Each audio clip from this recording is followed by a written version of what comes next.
Hello and welcome to another episode of Fully Charged. This episode is very exciting. Now, Erik from PodPoint is going to show some of his slides from his brilliant show about the adoption of electric vehicles. And I'm really excited to see this because I've seen you do this talk and I just thought, this is so good. You make it so clear, Erik. It's really brilliant. Well, I'll certainly have a go, Robert. So this came out of quite a few weeks ago now. The government saying that electric vehicles would be no more internal combustion engine vehicles by 2040.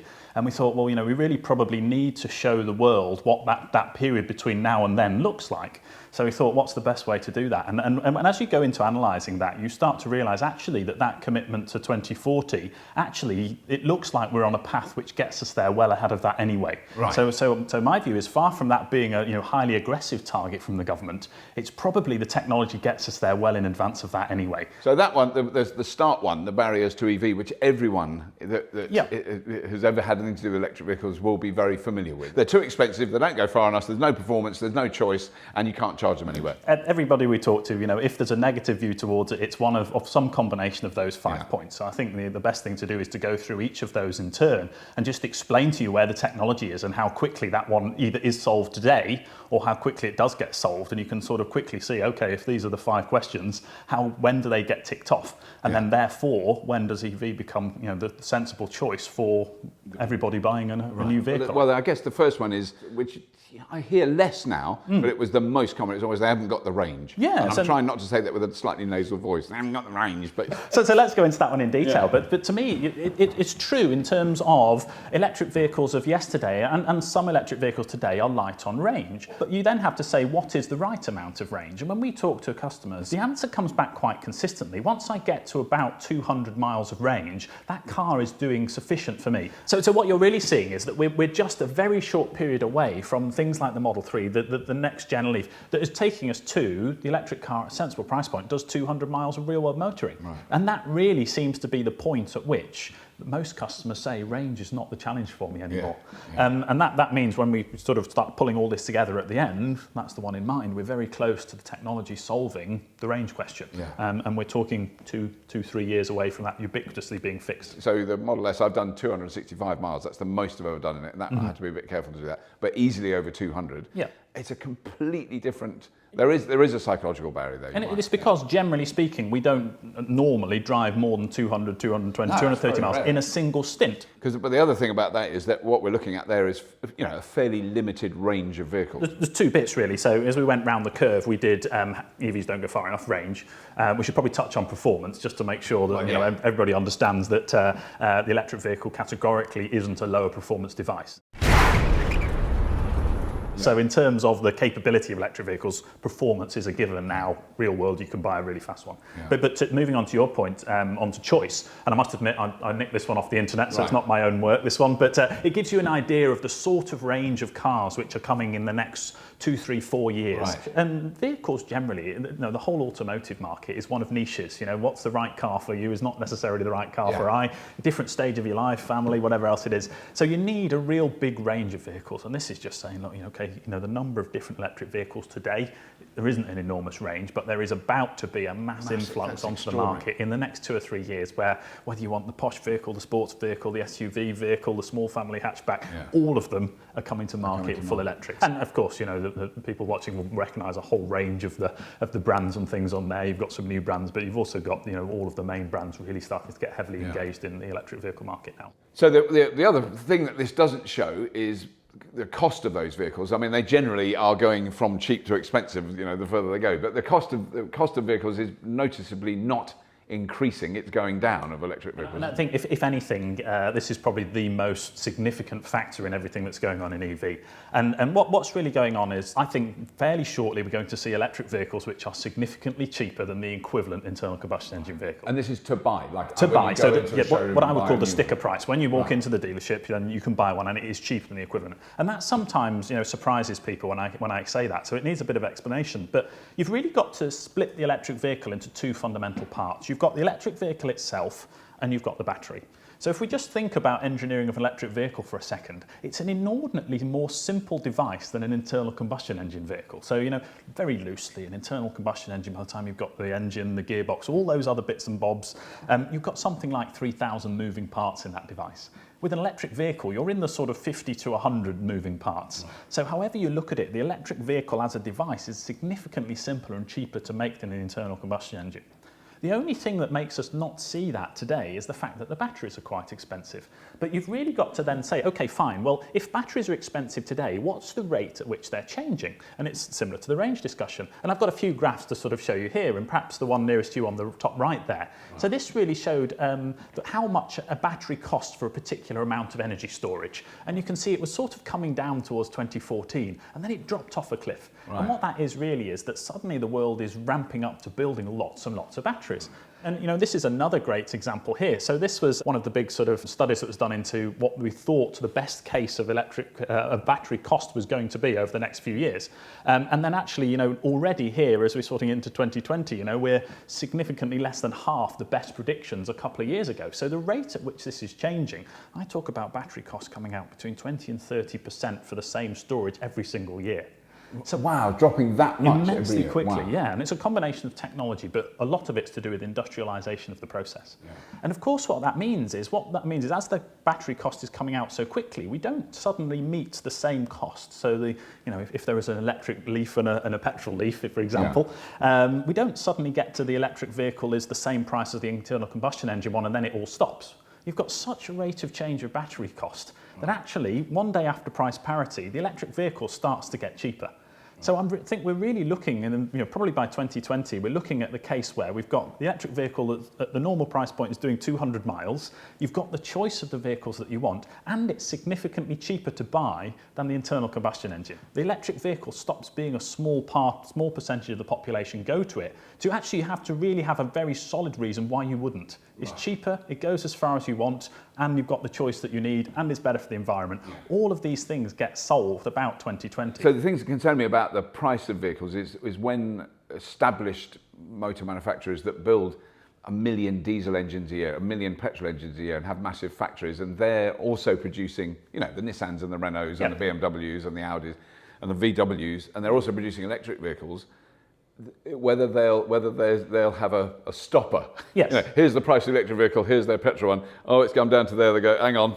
Don't do that. Don't do it. So I think this has happened many, many times in history, and it was probably the exact same conversation we had as we went from records to CDs, of course. Yeah. So you have got companies who've invested in what is looking like the historic technology and have a lot of sunk costs in that technology. And without a doubt, some of those will attempt to use their market position, I think, to slow down the adoption of the new technology. But as long as you've got a small number of companies out there, which we have in electric vehicles, who don't have that, and they're really pushing this forward, the consumer is the one that moves. Yeah. And as soon as the consumer sees I can buy the same, maybe I need to move to a different brand, but I can buy a materially similar product at a significantly cheaper price, then really they have no choice to respond. So my view is eventually in these sort of market dynamics, it is the consumer that wins. The other potential fly in the ointment, materials cost. So the materials that are going into batteries, there's been a demand for those materials to make batteries for the last 25 years, but it's not been on a massive scale. It's been for phones and laptops and things. Correct. But whereas that demand has gone up through the roof, so the cost is going up, and it's whether that will counter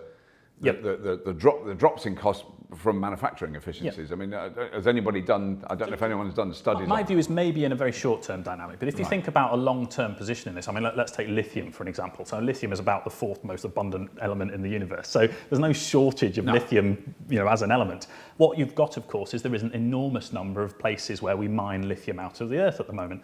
Of course there isn't. We haven't had historically massive demand for it. So nobody goes around in building mines for something that there isn't a great deal of demand for. These things actually develop in hand with each other. So I don't really see we have a fundamental lack of the elements that you need to enable mass adoption of electric vehicles. I do accept that all sorts of industries have to ramp up in parallel to this. And the reason I'm not here suggesting that suddenly the switch gets turned and we'll look at the curve in a minute and tomorrow the whole of us start buying electric vehicles. That's not realistic. You've got to really look look at this over a sort of 10-year period. And that's a very rapid change in the automotive space. But it is a rate of change that allows all elements of the supply chain, you know, the raw materials coming into the batteries, you've got to scale up electric motor production, battery production, car production.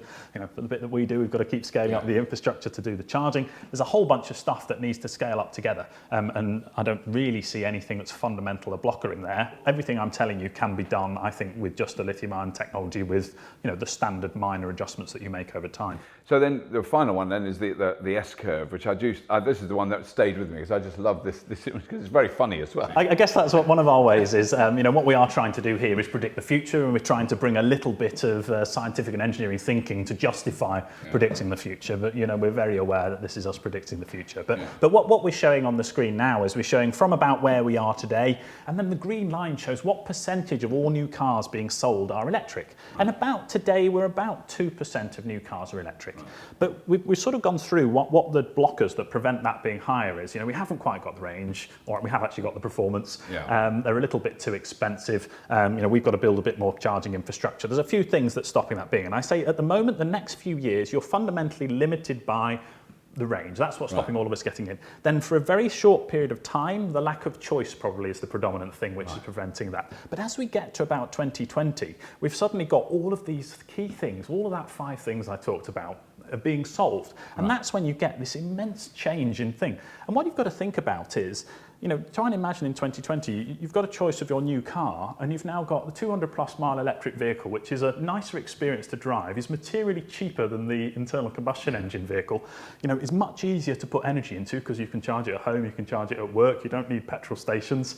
And what's everybody going to do? And my view is that the world normally moves through economic ways. So when it's cheaper, it's not a small percentage of the population move to it. But as soon as that's cheaper, you get this incredible rapid take of it. And in truth, it isn't one line, so you don't get all cars are cheaper on a particular day. There's different areas. And that's when you get this immense thing. And what you see then is the thing which drives us up to sort of the first half of this curve, and we think sort of, you know, can be somewhere towards 40% of new cars are electric by sort of mid-2020s. Bear in mind, Norway's there today. You know, I did this graph you know, probably 8 weeks ago, and it's already out of date. It's 48% of new cars are in Norway. And all they've solved is cost. They've used artificial means to bring the cost of the electric car lower than the internal combustion engine vehicle. But then what you've sort of got here is that the second half of this curve is powered by a completely different dynamic. So you've got a little bit here. So what you've got in Norway just happening now is if you don't buy an electric vehicle, your peer group questions you. It's become like passive smoking. Why are you damaging my air? So you've got in this middle phase a sort of social effect which really drives this adoption. But then as you get up to here, actually it gets really difficult to buy an internal combustion engine vehicle. Because what you've got is by 2030, we're saying nearly all cars, so all demand for cars really has now gone to electric. 5 years before that, you've got to depreciate the value of a non-electric car in only 5 years instead of today, 10 years in the useful life of a vehicle. And what does that mean? You know, lots of us lease cars. If you've got to depreciate it down to naught value in 5 years instead of 10, leasing is 2 times more expensive. So here the electric vehicle got significantly cheaper than the internal combustion engine, but here because of the rate at which it's depreciating, the non-electric vehicle, the internal combustion engine vehicle, has got massively expensive. So you really got to really desperately want to have that and noise. As you had up to 2030, you know, it's got to the point where there's, you know, leasing of internal combustion engine cars has now become impossible because the residual is naught. Because who do you sell it to when you've finished using it? It's the same people who have a horse today. They rarely use it for transport purposes. Of course, you know, some internal combustion engine will still be used for pleasure, but this is not what we're talking about. We're talking about the mass adoption of this and how we get this. So you're predicting then really by 2030, it's not 100% by 2030, but it's like in the high 80s. High 80s, 90s. So, you know, yes, of course, there's some niche cases that, you know, you might not be electric by then. But to me, if the government had said all cars are electric by 2030, that's not crazy. 2040 is easy. And the other one I have to, because I've just got to point out, because it does make me laugh, is where is it? Oh yes, here, about 2022, total hydrogen cars 2. And then up here, in 2033, total hydrogen cars 1. and the first insurance claim for a hydrogen car. That is very cruel, because there's a lot of people who are very passionate about hydrogen. My personal view is that hydrogen is unlikely to be the big part of the technology, and talked about it a number of times, but the most fundamental thing is the underneath of a hydrogen vehicle is an electrified vehicle. You're just swapping the battery for a hydrogen fuel cell, and actually you have to have a battery as well.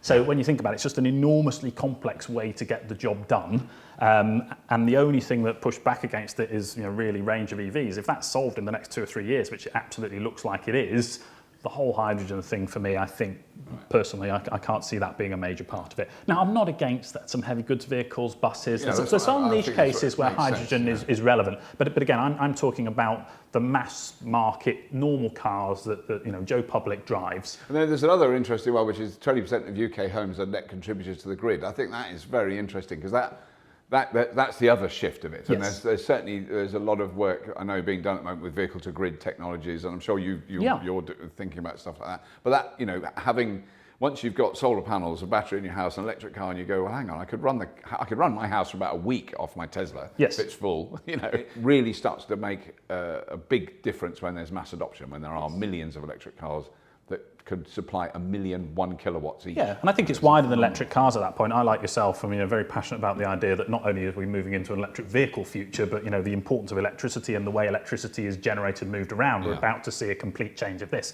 And you could probably do another graph a bit like this, talking about how we move from centralised energy generation today to decentralised energy generation. And there's been a number of really interesting articles come out recently just talking about the cost of solar generation versus just the cost of distributing electricity at the moment. So not the cost of creating it in a power station, just the cost of sending it from the power station down the wire. And we're getting to the point already where solar generation is becoming cheaper than just the distribution cost that someone like the National Grid has got. And then that's an immense effect. That effectively says, unless you can build a power station for free that works constantly for free, you can no longer economically compete with solar. And if you think about that, what that's eventually meaning is, today, electric vehicles are maybe 1/10 the price per mile internal combustion engines. So in fact, we forgot to mention that at all, didn't we? Having said that the car has got to, cheaper to buy up front, much cheaper to plus run. 10 times cheaper to drive.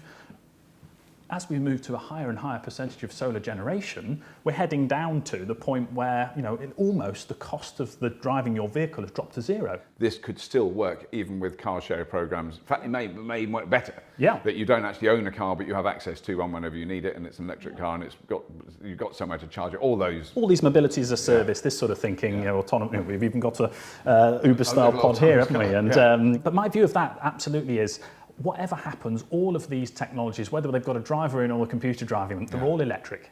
So there's no way that we're not seeing this electrification of transport. I accept transport might look quite different by 2040. 20 years is a long time in technology, but it's still all electric. And I saw a graph, it's a shame I haven't got it up there, but it was a great graph, and it had a picture of a horse-drawn cart, and it said about in sort of 1903, the cost per mile of a horse-drawn cart in today's money was £1.30 a mile, something like this. And then it had the next one down, and it said from 1903 till 2018, the cost per mile has been about, I forget what it said, but 30p a mile, including depreciation and all the rest of it. And then it said, in another 5 years, the cost per mile is going to, for the first time in 100 years, half, because you've got the move to electrification, and you've got things like, autonomous coming in, which is going to have a material effect on how much our cost per mile is. So we really are, I think, on the cusp of a technological revolution across transport, across energy, and all of that touches, where do you draw the bar around, the circle around that? You can't just draw it around the car. No. You've got to include all the energy, and as you're rightly saying, you've then got to think economically, what does that do? And I think the answer is it's all great, but it's a very wide topic. And a big disruption as well. And what an exciting time to be involved in industry when all this change is happening. We've not seen this go on for 100 years, I think. Erik, thank you so much. That's been really good fun, really, really interesting, some great stuff. And there was another one that really made me laugh. Oh yeah, Jeremy Clarkson relents and buys his first EV. That's about 2024. Yeah, we think he might be one of the latter adopters. You never know, might love it. But anyway, that's all we've got time for. Thank you so much for watching. Thank you very much to Erik and for PodPoint and for the wonderful slides. Please do subscribe to Fully Charged. Please check out the Patreon link that's beneath this video. And as always, if you have been, thank you for watching.